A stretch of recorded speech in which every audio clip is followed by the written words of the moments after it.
Hello guys, welcome back to the channel. In today's video, I'm going to show you how to get Maltese token in Heartopia game Maltese event update.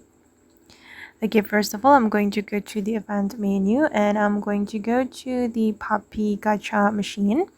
Okay, and if you want to get the Maltese token, guys, you need to have the Maltese gacha coin first, and then you need to draw using this gacha machine, and you will get the Maltese token from the drawing. Okay, I've already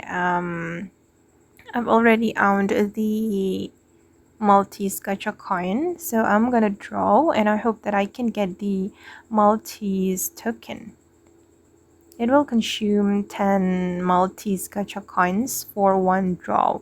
Okay, I just obtained the Maltese token, 30 Maltese tokens, and we can use the token to buy something from the exchange store.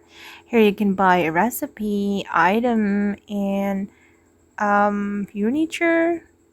Yeah, just like that. Okay guys, and that's how we can farm the Maltese token in Heartopia game Maltese event update. I hope this video will be useful for you. Thank you so much for watching and bye.